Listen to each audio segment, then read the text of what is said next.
Bom dia a todos os ouvintes da Rádio Campo Maior, especialmente a servidores e servidores municipais. Estamos iniciando mais uma edição do programa Sindicato em Destaque. Logo mais, estará disponível em nossa página no Facebook e no nosso canal do YouTube. São exatamente 11 horas e 30 minutos. Hoje, 18 de abril, o programa será representado por Valwilis Rodrigues e Tony Barros.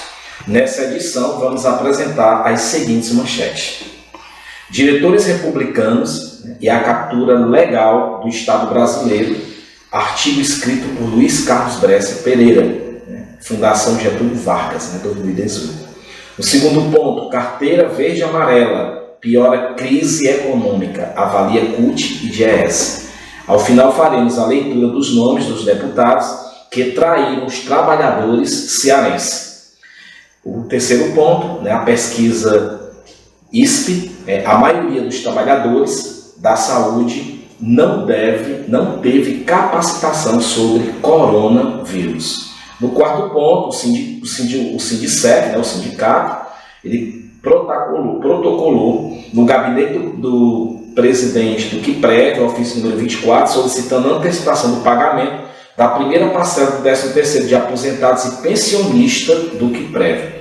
E aqui no último ponto, o resumo do terceiro vídeo, da terceira videoconferência da FETANSE com entidades filiadas, e o lançamento da campanha Sindicep Solidário. E no nosso editorial temos aí uma pequena reflexão em tempos difíceis, extraído do blog do Dr. Rodrigo Alves. Essa pequena reflexão nesses tempos difíceis e Semana Santa, apesar da gente já estar na Páscoa, Valwilis, mas não deixa a gente refletir. A ação contrária ao discurso, seja nas relações pessoais, seja nas relações entre políticos e governados, é o que pode haver de pior. No campo pessoal, é a hipocrisia. No campo da política, a mais pura demagogia. E para piorar, misturando politicagem com religiosidade, isto é, a pior corrupção que causa erosão à ética social e à ética administrativa. Conduz ao fanatismo e ao fundamentalismo cego e suicida, tudo levando ao fracasso da sociedade e do poder público, sendo fonte e base do pior tipo de inferno. Parece que a humanidade está longe de se igualar em bondade e em virtude a todos os deuses criados, mas de longe ultrapassou os piores demônios de todas as mitologias. Texto escrito, como a Claudinha falou, pelo nosso advogado Valdeci Alves. Bom, então iniciando as matérias, a primeira é um artigo escrito pelo Brescia Pereira, Direitos Republicanos e a Captura Legal do Estado Brasileiro. Ele é um artigo de quase 20 páginas, a gente vai fazer uma introdução. Ele define direitos republicanos, o de cada cidadão tem, de que o patrimônio público seja utilizado para fins públicos. Um quarto tipo de direito de cidadania, depois dos direitos civis, dos direitos políticos e dos direitos sociais. A captura do patrimônio público não se limita a simples corrupções, como é propagada. Os direitos republicanos são frequentemente violentados por meios legais. Os privatizadores públicos podem ser rentistas, que recebem juros escandalosos altos do Estado. Isso daqui nós até falamos na semana passada, que foi a questão, lembra do valor? 1 trilhão e 900 bilhões de reais que é pago o juro aos bancos, previsto para esse ano de 2020. Aí, a questão a proposta que foi aprovada na Câmara Federal, de uma ajuda para os estados, para, digamos assim, como contrapartida pelos 30% de ICMS e ISS que Estado e município perderam. Não é isso? Então foi aprovado na Câmara, o valor não chegou a 90 bilhões, a proposta. No entanto, o presidente sinalizou, não concordou, está mandando um projeto para substituir isso daí, mas observe, 900 bi. Aliás, 90 bi. O governo federal vai pagar 1 trilhão e 900 bilhões para os rentistas, que são esses daqui, que de acordo com o artigo do Bresser, os privatizadores públicos, né? Os rentistas, 1 trilhão e 900 bi vão receber de quê? De juro e amortização. O governo federal está se recusando a enviar, no momento desse calamidade, 5%. 5%, né? Porque 10% daria 190 bi. A metade, né? 90 bi. Ele não quer, ele está achando que é muito mandar 5% do que ele vai pagar para os rentistas, né? Então, é essa situação que nós falamos no programa passado, né? Que aqui, no caso, são piores do que os corruptos. Porque, normalmente, os corruptos, né? Eles têm a questão, eles podem ser presos, eles têm a opinião pública, enfim, eles estão na cadeia, estão sendo desmascarados, etc. e tal. Mas esse daqui, por isso é que ele coloca a captura legal do Estado brasileiro, né? Então, o governo fica, de certa forma, sem poder investir, mas a opção dele, o governo federal, porque nós fomos contra a PEC do teto de gasto. Para nós, investimento para o governo e os empresários gastos na área da saúde e educação por 20 anos. Fomos contra a reforma trabalhista, fomos contra a reforma da Previdência, porque o governo, todo o tempo alegando que ia aumentar emprego, que ia melhorar a economia. Agora tem a desculpa que foi por conta do Covid-19. Mas se não tivesse aparecido isso daí, a economia está despencando, né? Então, outros altos servidores que não trabalham ou cujos proventos não são proporcional ao seu trabalho. Eu não estou falando isso daqui, quando ele fala servidores, né? Ele não está se referindo àquele servidor efetivo, àquele servidor que não tem o seu salário atualizado. Esse daqui, a maioria, são aqueles de primeiro, segundo e terceiro escalões, todos com cargos comissionados, né? Então, são esses daqui.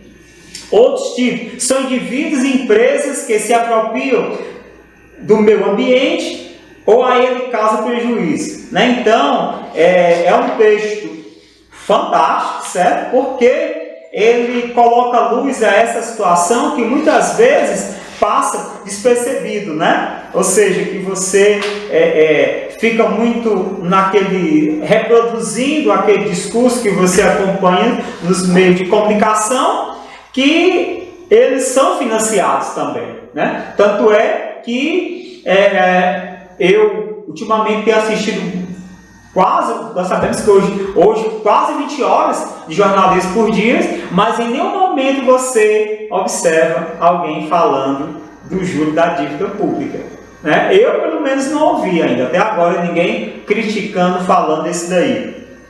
Outra questão também, né, que está sendo discutido lá no Congresso, é a questão da tributação sobre as grandes fortunas, que no Brasil é isento. Em 95, na época do então presidente FHC, ele sancionou uma lei isentando de pagar impostos as empresas multinacionais, né? E também aqueles que vivem de renda, justamente os rentistas, né? Então, se você é acionista de uma empresa, você não paga imposto ao governo, você é isento. Então, é muita injustiça, Agora, nesse momento se está discutindo, falando em redução de salário de servidor, está indo na contramão de todos os países que enfrentaram, né, que estão enfrentando essa Covid-19. Sábado passado, no programa passado, nós falamos sobre uma nota técnica do DIEESE falando sobre isso. E aqui no Brasil se faz o quê? Diminuir salário de trabalhadores, proposta para reduzir salários de servidores. Então, isso, nós temos que rever isso daí. Ah, porque a economia não sei o que, quebra não. No século XX, né, nós tivemos 3 grandes crises financeiras. E nós tivemos só uma crise de pandemia. Só uma e 3. E a questão de uma de pandemia no século XX, essa agora no século XXI, se vocês ver as crises econômicas, só nesse século XXI nós tivemos pelo menos uma grande crise mundial, né? E agora, nós estamos tendo agora essa aqui, dessa pandemia. Então, o mundo não vai quebrar, né? Até porque já se reconstruiu 3 ou 4 vezes. Agora o baque da pandemia é grande, porque são vidas, certo? Então, outra coisa que que foi discutido, que hoje, né, se encontra no Supremo Tribunal Federal, que é a questão do IPVA de aviões, né, e embarcações, né? Nós temos um determinado senador da República aqui do estado do Ceará, que em uma das suas discussões midiáticas no Congresso Nacional, ele batendo no peito, tinha um avião, que o avião era dele. O jato, na época, estava avaliado em 51 bilhões de reais. Aliás, 51 milhões de dólares, né? O dólar, reais, uma aeronave num valor de 250 milhões de reais, né? O trabalhador rural tem sua moto, você paga lá, os 2,5% de IPVA. Você tem seu carrinho, você paga. E por que é que um cara que tem um avião avaliado em 250 milhões de reais não pode pagar? Né? O Brasil, né, possui as maiores frotas, tanto de avião, que parece que é a segunda maior. São Paulo é a cidade que possui o maior número de helicópteros do mundo, né? A cidade de São Paulo, aqui no Brasil. E me parece de helicóptero. E a segunda de jato, Brasil. Segunda maior frota de jato executivo. Tudo isento. Você já imaginou? Pega, olha, a questão do... você tem uma ideia, a questão, não estou falando aqui de teco-teco não, estou falando de jato. O jato mais barato é 1,5 milhão, mais ou menos, de dólares, o mais barato. Né? Então, o mais barato da Embraer custa algo em torno de 4,5 milhões de dólares, o mais barato. O Peppa, né? Aí você imaginou você pegar esse daí, tudinho, quanto é que não vai dar? Né? Agora, quando é para servidor público, não, eu tenho que aparecer, não, nós temos que reduzir. É um absurdo, até porque no Brasil, as pessoas, em média, gastam 60% dos seus vencimentos com alimentação. Não é isso? E de forma cruel, o Brasil, até falei em programas anteriores, a carga tributária do Brasil gira em torno de 32%, e desse daí, mais da metade é só sobre alimentos. Né? Então, a questão é até a mentalidade pequena, porque quando você investe, quando você paga salários melhores, quando você mantém os salários, essas pessoas vão consumir, né? Vão aquecer a economia e também vai retornar através de impostos para o governo. Né? E isso o governo parece que não quer assumir. Né? Então, essa matéria, esse artigo, se vocês tiverem a oportunidade, depois busca na internet, Direitos Republicanos e a Captura Legal do Estado Brasileiro, do autor Bresser Pereira, isso 2018, Fundação Getúlio Vargas. E a segunda matéria é Carteira Verde e Amarela, piora a crise econômica, avalia CUT e Diese. Na calada da noite, sem debate democrático com a população e as centrais sindicais, a Câmara Federal aprovou, na terça-feira, última 14, a medida provisória, de número 905 de Jair Bolsonaro sem partido, que cria a carteira verde e amarela, com diversas medidas de retirada de direito dos trabalhadores, sendo considerada uma nova reforma trabalhista que beneficia apenas os patrões. A aprovação da MP, dessa medida provisória, vem na pior hora, já que nesse momento de aprofundamento da crise econômica por causa da pandemia do coronavírus, a Covid-19, o governo federal e o Congresso Nacional deveriam estar mais preocupados com a manutenção dos empregados e não sacrificar ainda mais a classe trabalhadora, que tem pago a conta das crises nos últimos governos, Michel Temer e Bolsonaro, com reformas como a trabalhista e a da Previdência. Avalia o presidente da CUT, o Sérgio Nobre, e a técnica do Departamento Intersindical de Estatística e Estados Socioeconômicos de EES, de subseção, CUT, a Adriana Marcolini. Para Nobre, esta é a hora do Congresso Nacional votar medidas urgentes de combate ao coronavírus, que possam começar a ser tomadas para agilizar a retomada do crescimento após a pandemia, e não medidas que retiram o direito dos trabalhadores. A mesma avaliação tem a Adriana Marcolini. Para ela, essa MP, essa medida provisória, aprovada em diversos pontos prejudiciais aos trabalhadores, e que no momento da crise só vai piorar a possibilidade de uma retomada econômica mais rápida, já que não vai gerar emprego e nem proteger o trabalhador. Aí abre aspas. Não vai ter contratação porque o cenário de hoje é de demissão. A projeção do DIEESE em um cenário intermediário é que até o final deste ano teremos 2,3 milhões de desempregados. E num cenário mais pessimista, outros 4,4 milhões de trabalhadores perderão seus empregos. Fecha aspas. Aqui é a Adriana Marcolini, fazendo esse comentário. Então aí é o governo que nós temos contra o trabalhador. Esse daqui já faz o link com a primeira matéria, não é isso? Retirando direitos, retirando salário, diminuindo numa época como esta. E eu vou ler aqui para os senhores os nomes dos traidores, que pregam, muitos aqui pregam de bom moço, mas na verdade, no linguajar popular, são um bando de traíras. Vou ler aqui o nome deles aqui. AJ Albuquerque, PP. Capitão Wagner, PROS. Domingos Neto, PSD. Genesias Noronha, Solidariedade. Jaziel Pereira, PL.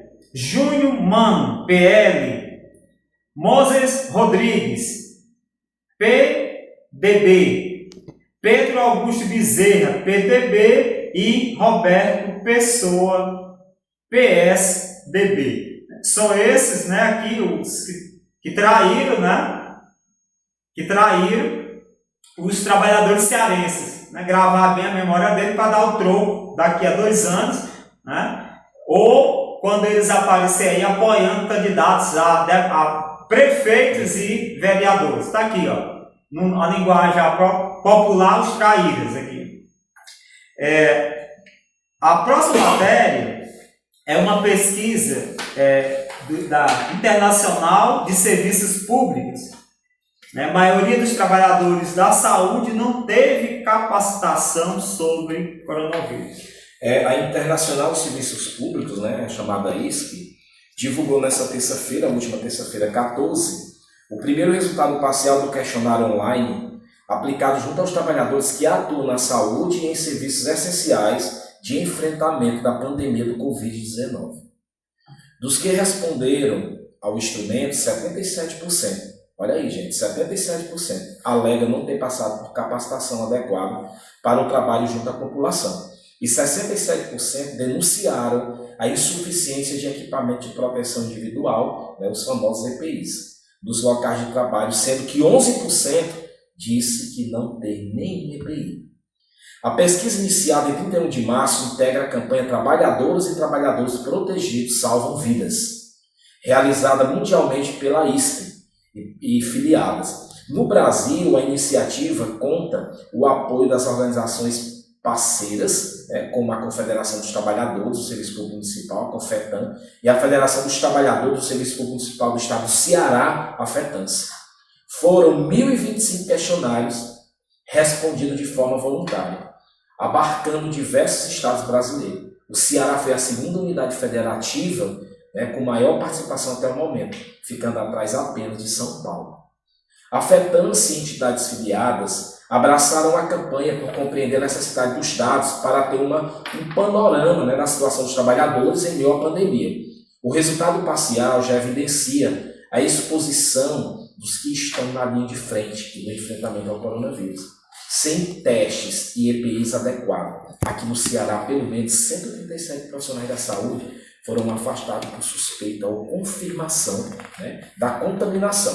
Ressalta a nossa presidente da FETANCE, Nadina Soares. Dos profissionais que apresentaram informações sobre suas condições de trabalho, 58% são servidores públicos, 84% são trabalhadores da saúde, sendo que 34% enfermeiros e 12% de técnicos de enfermagem, grupos de maior participação na iniciativa até o momento. 55% dos participantes afirmam passar por sofrimento psicológico neste momento. Inclusive, 10% tem sido mais de 12 horas diárias de jornada de trabalho. Olha aí, né, Vanessa? Como está precário o trabalho dos que estão na linha de frente. Ok. Observa aqui um dado aqui bem preocupante. 77% alegam ter passado por nenhuma capacitação adequada para o trabalho em população. E 67% denunciaram insuficiência de equipamentos de proteção individual, os EPIs. Então isso é muito preocupante. Essa pesquisa continua aberta. Algumas pessoas deixaram de responder. Na próxima semana nós vamos intensificar, já pedi a Águida para que veja uma pessoa de cada secretaria para responder esse questionário que ainda permanece em aberto. Nós, no dia 1º de abril, nós protocolamos no gabinete do prefeito o ofício 021, que pede providências contra a pandemia do Covid-19. A questão que pede os EPIs para todos os servidores, principalmente esses que estão na linha de frente, que são da saúde, da infraestrutura, a questão pessoal da autarquia, enfim, aqueles que estão na linha de frente.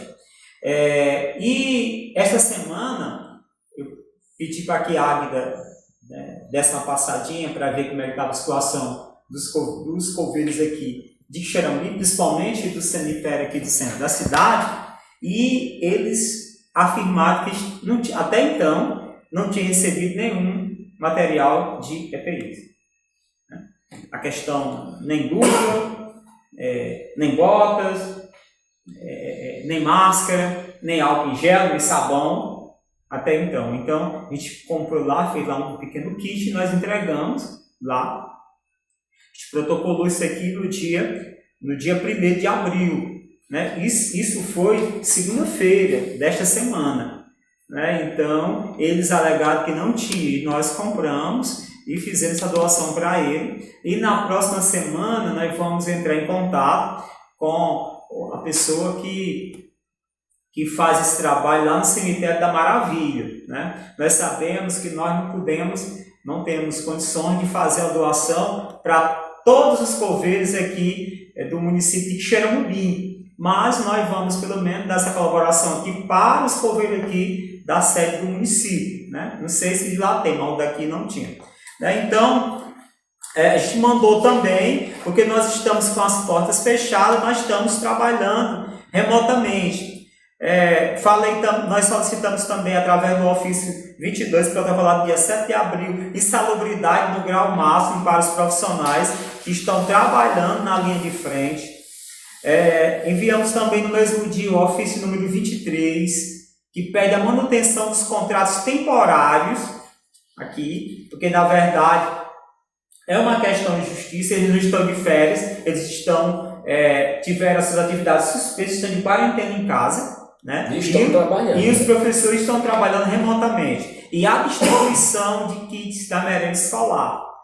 Isso tem deixado bastante preocupados. A última vez que eu tive contato com o secretário, já tinha sido aprovado já em Brasília, sancionado, mas o ministro da Educação ainda não tinha digamos assim, baixado uma portaria para dizer como é que vai acontecer. Mas, segundo o secretário, que já estão se organizando nas escolas, já preparando os kits e só esperando essa autorização. E agora, no último dia 16, nós protocolamos, tínhamos feito isso verbalmente, fizemos oficialmente, endereçado ao presidente do QUIPREV, pedindo a antecipação do pagamento da primeira parcela do 13º. Para quem? Para os aposentados e pensionistas, né? Considerando que eles estão há 5 anos sem reajuste, que o governo federal vai antecipar também. Agora em maio, né? Isso, né? Que recebe em maio, né? Exatamente. No dia 25 e 5 de junho, né? Que vai ser paga as parcelas. Não é em maio, não. É em junho. Não, é o seguinte. A primeira é entre 24 de abril e 8 de maio. Recebe em maio, né? E a segunda parcela já é entre 25 de... As duas parcelas desse semestre. Não vai ser em dezembro, não? Não, a segunda parcela é de 25 de maio a 5 de junho, tá certo? Então, essa foi os ofícios que nós encaminhamos. Nós estamos atendendo através do telefone, também o WhatsApp, 889-9723-3133, de segunda a sexta-feira, de 7h30 às 12 horas, exclusivamente para guias para consultas médicas e exames, denúncias e informações. Também nós videoconferência, inclusive, nós tivemos a nossa terceira agora na última quarta-feira, que estou só abrindo aqui, foram 58 municípios, né, participando dessa videoconferência, onde foi feita uma avaliação, foi vista a situação financeira da FETANS, a questão de uma campanha solidária, inclusive, né, nós fizemos a adesão, que é justamente ao lançamento da campanha SINSEG Solidário. Como é que vai acontecer? No período de 18, né, a partir de hoje, até o dia 29 de abril, o SINSEG lança a campanha SINSEG Solidário, objetivando arrecadar doação financeira entre servidores municipais, familiares, amigos e interessados, tudo isso em prol dos mais necessitados da nossa cidade, por conta da pandemia do Covid-19. Todo o dinheiro arrecadado será utilizado para o 133, de segunda a sexta-feira, de 7h30 às 12 horas da manhã. Né? Então, com isso a gente encerra o programa de hoje. Agradecer a todos pela audiência e até a próxima semana, se Deus quiser.